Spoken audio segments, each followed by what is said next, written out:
న్యాయానికి తర్కానికి తేడా ఏమిటి? ఈ రెండు ఒకదానిపై ఒకటి ఆధారపడి ఉంటాయా? నీయతే ప్రాప్యతే యథార్థ జ్ఞానం ఏన సహ న్యాయ అన్నది గౌతముడు న్యాయానికి ఇచ్చిన నిర్వచనం. అంటే ఏదైతే యథార్థ జ్ఞానాన్ని తెలియజేస్తుందో అదే న్యాయము.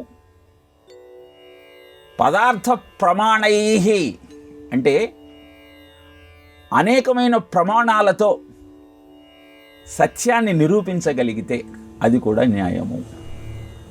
ఇక తర్కం అంటే తర్కాహ న్యాయయుక్తయ భాష్యతే ప్రతిపాద్యతే అస్మిన్ అని చెప్పింది. అంటే ఆ యథార్థ జ్ఞానాన్ని యుక్తితో నిరూపించగలిగితే అది తర్కము అని చెప్పబడింది. మరి యుక్తి అంటే ఏమిటి? స్వపక్ష సాధక విపక్ష బాధక ఇది యుక్తి అన్నాడు. అంటే ఏదైనా సరే, సత్యం ఏదైనా నీకు అనవసరం, మనం చేసే పని సరి అయినది, ఎదుటివాడు మన ప్రతిపక్షం చేసే పని అది సరి అయినది కాదు అని మాటల ద్వారా తెలియజేసేదే యుక్తి.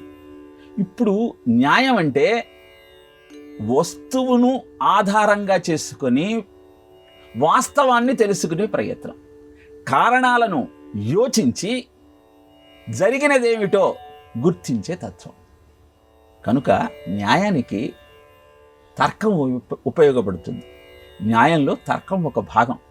అందుకే తర్కము 16 రకాలుగా ప్రమాణాలతో ఉంటుందని గౌతముడు తెలియజేస్తాడు.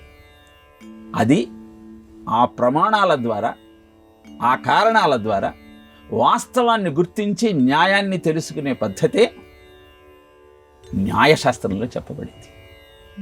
ఈ ప్రమాణాల వివరణను గౌతముడు న్యాయదర్శనంలో మనకు అందించాడు.